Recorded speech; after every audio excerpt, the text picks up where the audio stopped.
दोस्तों नमस्कार, मैं हूं श्रीनिवास। NSR ग्रामर चैनल पर आपको स्वागत है।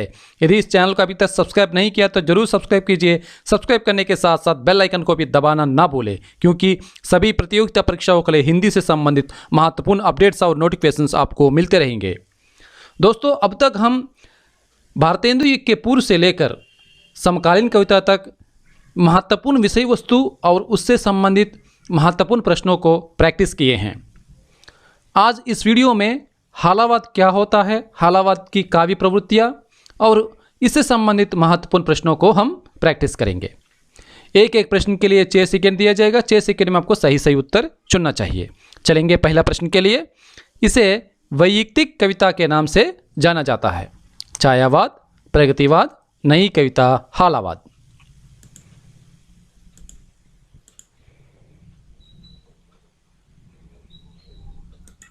सही उत्तर है हालावाद। हालावाद हालावाद हिंदी साहित्य में छायावाद की जो उत्तरावस्था में प्रारंभ हुआ। हालांकि हम सब जानते हैं छायावाद की जो समय सीमा 1918 से 1936 तक। छायावाद अंत तक आते आते जो हालावाद का जो उद्भव हुआ है, ये हालावाद शब्द हाला प्लस वाद से बना गया है। हाला प्लस वाद। हाला का जो अर्थ होता है मदिरा और वाद का अर्थ होता है सिद्धांत या मत। जिस प्रकार लोगों मदिरा यानी शराब पीकर मस्ती में झूम उठते हैं, उसी प्रकार जो हालावाद की जो कविताएं होते हैं उसे श्रोता या पाठकगण सुन या पढ़कर मस्ती और आनंद में मग्न हो जाते हैं। उसी को हम हालावाद कहा जा सकता है। हालांकि हालावाद पारस में जो सूफी काव्य दर्शन से प्रभावित है। सूफी काव्य दर्शन में जो रुबाइयाँ अत्यंत प्रसिद्ध हुई है उमर कयाम का, उन्हीं रुबाइयों को सबसे पहले हरिवंश राय बच्चन ने 1933 में हिंदू विश्वविद्यालय के एक कवि सम्मेलन में सुनाई गई। सभी श्रोता मदमस्त होकर झूम उठे। संसार के सारे दुख, सारी निराशा और सारी कठिनाइयाँ इसी हालावाद की मस्ती में डूब गई। इसके कवि दुनिया को भूलकर स्वयं अपने प्रेम संसार की मस्ती में डूबे जाते हैं। हालावाद जीवन की कठिनाइयों से मधुपन कर मुक्ति की क्षण भंगुरता में विश्वास है। जैसे कुछ क्षण के लिए जीवन के सभी घटनाओं को हम भूल जाते हैं, उनमें विश्वास रखते हैं और आनंद और मस्ती से व्यतीत करने का भावना है। हालावाद हिंदी साहित्य में पारस में एक सूफी दर्शन का प्रभाव था। पारसी के हालावाद में उमर कयाम बहुत प्रसिद्ध है। उमर कयाम के शैली को रुबाइया कहते हैं। रुबाइया यानी जो 4 पंक्ति का जो एक पद होता है उसी को हम रुबाइया कहा जाता है। उसी शैली को सूफियों को कहना था कि खुदा रोजा नमाज जैसे बाह्य आडंबरों से प्राप्त नहीं हो सकता। तादाम्य प्रेम से यह संभव होता है। आत्मा को आशिक प्रेमी परमात्मा को प्रेमिका मानकर जो विरह में तड़पते हैं, उसी को सूफी काव्यधारा में हालावाद कहा जाता है। छायावाद और हालावाद दोनों में व्यक्तिनिष्ठता है, लेकिन छायावाद का जो व्यक्तिनिष्ठता अलौकिक है। यानी कवि अपनी अनुभूतियों को कल्पना के माध्यम से काव्य सृजन किया करते थे। हालांकि हालावाद में व्यक्ति को केंद्र में रखकर, व्यक्ति के जो सुख और व्यक्ति को जो खुशी को ध्यान में रखकर पूर्ण रूप से यहाँ काव्य सृजन किया गया है। इसीलिए हालावाद के जो काव्य को व्यक्तिवादी काव्य, वैयक्तिक कविता कहा गया है। छायावादी व्यक्ति चेतना शरीर से ऊपर उठकर मन और फिर आत्मा का स्पर्श करने लगती है, जबकि इन कवियों में यानी हालावाद की कवियों में व्यक्तिनिष्ठ चेतना प्रधान रूप से शरीर और मन पर व्यक्त होती है। शरीर और मन पर यानी पूर्ण रूप से लौकिक है। ये कविताएं अपने समय में लोकप्रिय और इनका व्यापक प्रचार हुआ था 1933 से लेकर 1936 मध्य अवधि में। इस धारा की अग्रणी हैं हरवंशराय बच्चन, भगवती चरण वर्मा, नरेंद्र शर्मा आदि। मस्ती और अल्हड़पन से भरे मधु के गीत गाने वाले बच्चन का सर्वप्रथम परिचय उमर कय्याम की रुबाइयों की अनुवाद से हुआ था। बच्चन की मधुशाला हालावाद की उत्कृष्ट कृति मानी जाती है। अब कुछ प्रश्न पूछा जाएगा। हालावादी काव्य पर किसका प्रभाव है? पारसी साहित्य का, आधुनिक साहित्य का, संस्कृत साहित्य का, उपर्युक्त कोई नहीं।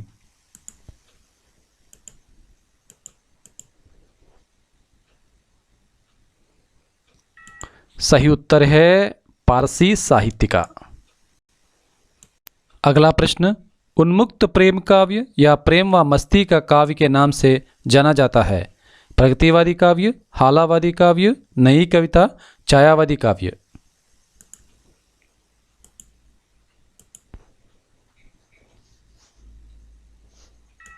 सही उत्तर है हालावादी काव्य।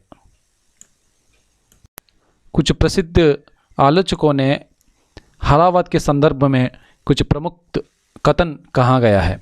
डॉक्टर नगेंद्र ने हालावादी कविता को वैयक्तिक कविता कहा है और वैयक्तिक कविता छायावाद की अनुजा और प्रगतिवाद की अग्रजा कहते हैं।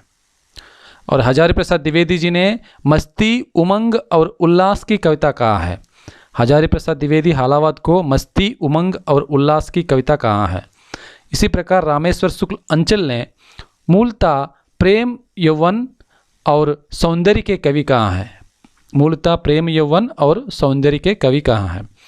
और डॉक्टर बच्चन सिंह ने हालावाद को प्रगति प्रयोग का पूर्वाभास कहा है। प्रगति प्रयोग का पूर्वाभास कहा है। इसी प्रकार हेतु भारद्वाज ने हालावादी काव्य को क्षयी रोमांस और कुंटा का काव्य कहा है। क्षयी रोमांस और कुंटा का काव्य। अब प्रश्न, हालावाद को मस्ती, उमंग और उल्लास की कविता किसने कहा है? हरवंशराय बच्चन, हजारी प्रसाद द्विवेदी, नगेंद्र, बच्चन सिंह।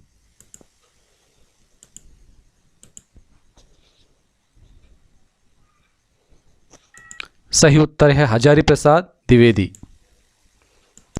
अगला प्रश्न, हालावादी काव्य को क्षयी रोमांस और कुंटा का कवि किसने कहा? डॉक्टर नगेंद्र, हजारी प्रसाद द्विवेदी, रामेश्वर शुक्ल अंचल, हेतु भारद्वाज।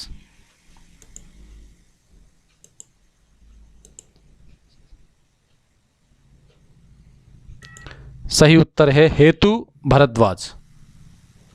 हालावाद का प्रमुख और हालावाद का प्रवर्तक सुप्रसिद्ध कवि हरवंशराय बच्चन जी है। हरवंशराय बच्चन जी का जन्म 1907 और उनकी मृत्यु 2003 में हुई। हरवंशराय बच्चन जी का जन्म सन 1907 को इलाहाबाद से सटे प्रतापगढ़ जिले के एक छोटे गांव में हुआ था। इनको बाल्यकाल में बच्चन कहा जाता था, जिसका अर्थ बच्चा या संतान होता है। बाद में इसी नाम से मशहूर हुए। पहला विवाह का पत्नी श्यामा बच्चन टीबी के कारण मृत्यु हो गई और दूसरी विवाह तेजी सूरी से किया था। तेजी बच्चन से अमिताभ बच्चन और अजिताभ बच्चन 2 पुत्र हुए थे। हम सब जानते हैं अमिताभ बच्चन जी को बॉलीवुड के सुप्रसिद्ध अभिनेता है और भारतीय सिनेमा के इतिहास में सुप्रसिद्ध व्यक्ति है। न केवल भारत में, दुनिया के कई देशों में उनका नाम रोशन है। हरवंशराय बच्चन जी हालावाद का प्रवर्तक थे। तन्मयता, अपनापन, मस्ती के कवि माने गए और क्षयी रोमांस का कवि भी कहा गया है। हरवंशराय बच्चन जी का प्रमुख काव्य संग्रह जो हालावाद के समय और उसके बाद भी लिखा गया है, तेरा हार 1929 प्रथम प्रकाशन काल की दृष्टि से प्रथम कविता संग्रह है।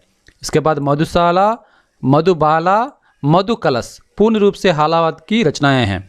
निशा निमंत्रण, एकांत संगीत, आकुल अंतर, सप्त तरंगिनी, जनगीता, मिलन यामिनी, आरती और अंगारे, जाल समेटा बच्चन जी का आखिरी काव्य संग्रह है। और एक बार तेरा हार, मधुशाला, मधुबाला, मधुकलश, निशा निमंत्रण, एकांत संगीत, आकुल अंतर, सप्त तरंगिनी, जनगीता, मिलन यामिनी, आरती और अंगारे, जाल समेटा। मधुशाला, मधुबाला, मधुकलश, ये तीनों ग्रंथ बच्चन जी का त्रयी नाम से जानी जाती है, जो उमर कयाम की रुबाइयों से प्रेरित है। मधुशाला की रचना के कारण बच्चन जी को हालावाद का पुरोधा भी कहा जाता है। हालावाद का पुरोधा भी बच्चन जी को कहा जाता है। बच्चन ने दोहा और चौपाइयों में भगवत गीता का अनुवाद जनगीता नाम से किया है। मधुशाला को अंग्रेजी में हाउस ऑफ वाइन नाम से एम बोल्टेन और रामस्वरूप व्यास ने अनुवाद किया। बच्चन जी को सन 1968 ई का साहित्य अकादमी पुरस्कार दो चट्टाने पर प्राप्त हुआ। इसी वर्ष सोवियत लैंड नेहरू पुरस्कार भी मिला था। भारत सरकार 1976 में साहित्य एवं शिक्षा के क्षेत्र में पद्म भूषण से भी सम्मानित किया गया। अब कुछ प्रश्न। उत्तर छायावाद को स्वच्छंद काव्यधारा किसने कहा? रामचंद्र शुक्ल, भगवती चरण वर्मा, हजारी प्रसाद द्विवेदी, नगेंद्र।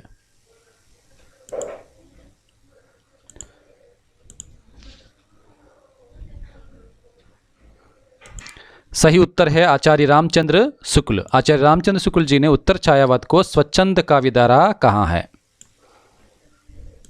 अगला प्रश्न। हरवंश राय बच्चन का प्रथम प्रकाशित काव्य संग्रह है मधुशाला, तेरा हार, मधुकलश, मधुबाला।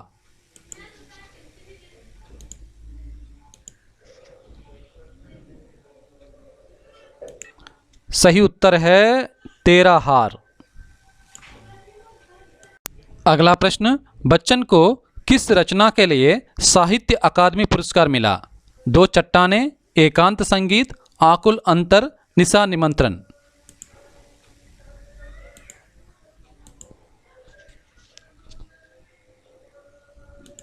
सही उत्तर है दो चट्टाने। अगला प्रश्न। मधुशाला में संकलित रुबाइयों की संख्या कितनी है? 136, 135, 140, 150।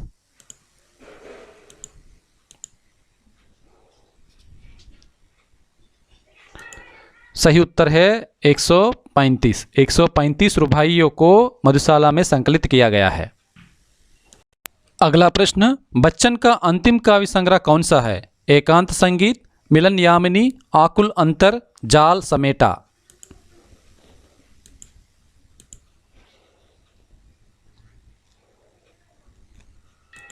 सही उत्तर है जाल समेटा। अगला प्रश्न। प्रीतम तू मेरी हाला है, मैं तेरा प्यासा प्याला, अपने को मुझसे भरकर तू बनता है पीने वाला। ये प्रसिद्ध पंक्तियाँ किसकी है? भगवती चरण वर्मा, हरवंश राय बच्चन, रामेश्वर शुक्ल, नरेंद्र शर्मा।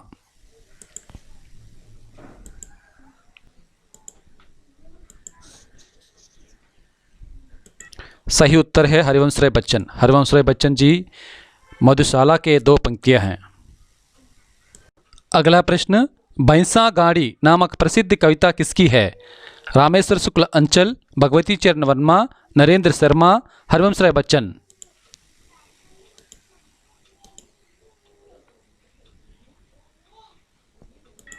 सही उत्तर है भगवती चरण वर्मा। हालावाद का अगला प्रमुख कवि भगवती चरण वर्मा जी आता है। भगवती चरण वर्मा, उनका जन्म 1903 और मृत्यु 1981 में हुआ। भगवती चरण वर्मा का जन्म सन 1903 उत्तर प्रदेश के उन्नाव जिले के हुआ था। वे कुछ दिन कलकत्ता के फिल्म कॉरपोरेशन विचार नामक साप्ताहिक का प्रकाशन संपादन किया। इनका चित्रलेखा उपन्यास पर 2 बार फिल्म निर्माण और भूले बिसरे चित्र पर साहित्य अकादमी पुरस्कार से सम्मानित किया गया। उनका प्रमुख कविता संग्रह मधुवन, प्रेम संगीत, मानव, त्रिपतगा, विस्मृति के पुल। मधुवन, प्रेम संगीत, मानव, त्रिपतगा, विस्मृति के पुल। अब प्रश्न। मधुवन काव्य संकलन किसका है? रामेश्वर शुक्ल अंचल, भगवती चरण वर्मा, नरेंद्र शर्मा, हरवंश राय बच्चन।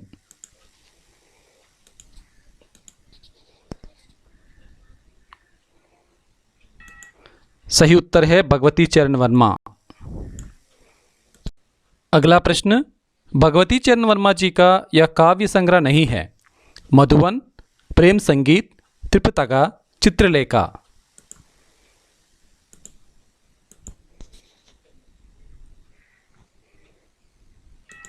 सही उत्तर है चित्रलेखा। चित्रलेखा उपन्यास है। हालावाद का अगला प्रमुख कवि रामेश्वर शुक्ल अंचल जी का नाम लिया जा सकता है। रामेश्वर शुक्ल अंचल, सन 1915 उनका जन्म और 1995 उनकी मृत्यु हुई। रामेश्वर शुक्ल अंचल जी का जन्म सन 1915 में फतेहपुर जिले के किशनपुर गांव में हुआ था और रामेश्वर छायावाद युग के उत्तरार्ध यानी हालावाद के कवि थे। बाद में मार्क्सवादी तथा प्रगतिशील कविताएं भी लिखी। इन्हें प्रेम, यौवन और सौंदर्य के कवि भी कहते हैं। इनका प्रमुख काव्य संग्रह मधुकर, मधुलिका, अपराजिता, किरण बेला, करील, लाल चूनर। और एक बार मधुकर, मधुलिका, अपराजिता प्रबंध काव्य है, किरण बेला, करील, लाल चूनर। अब प्रश्न, हिंदी साहित्य में मानसलवाद के प्रवर्तक कौन माने जाते हैं? रामेश्वर शुक्ल अंचल, भगवती चरण वर्मा, नरेंद्र शर्मा, हरवंश राय बच्चन।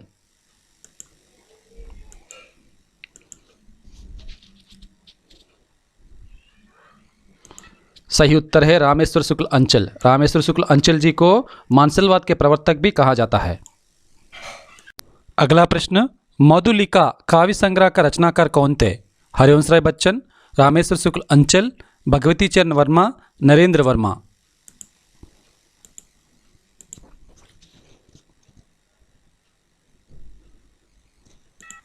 सही उत्तर है रामेश्वर शुक्ल अंचल। हालावाद के अगले प्रमुख के रूप में हम नरेंद्र शर्मा जी को ले सकते हैं। नरेंद्र शर्मा। नरेंद्र शर्मा जी का जन्म सन 1913 उत्तर प्रदेश राज्य के कुर्जा नगर, जहांगीर नगर में हुआ था। उन्होंने प्रयाग में अभ्युदय पत्रिका का संपादन किया। उन्होंने फिल्मों के लिए गीत भी लिखे। ये सुपरहिट मूवी है सत्यम शिवम सुंदरम। इस प्रकार की बहुत सारे फिल्मों में उन्होंने गीत लिखे थे। उन्होंने लगभग 55 फिल्मों में 650 गीत लिखे। उनका प्रमुख काव्य संग्रह सूलपुल, कर्णफूल, प्रभात फेरी, प्रवासी के गीत, मिट्टी और फूल, पलाश वन। और एक बार सूलफूल, कर्णफूल, प्रभात फेरी, प्रवासी के गीत, मिट्टी और फूल, पलाश वन। अब एक प्रश्न, यह काव्य संग्रह नरेंद्र शर्मा जी का नहीं है। सूलफूल, कर्णफूल, मिट्टी और फूल, करील।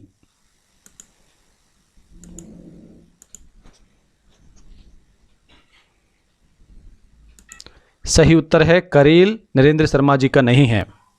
यहाँ तक हालावाद को हम समाप्त करता हूँ। अगले वीडियो हिंदी साहित्य का विधाओं से संबंधित होगा, बहुत ही महत्वपूर्ण है। और तब तक NS सरगम से जुड़े रहिए। इस वीडियो को लाइक करना और नीचे कमेंट करना नहीं भूलिएगा। धन्यवाद।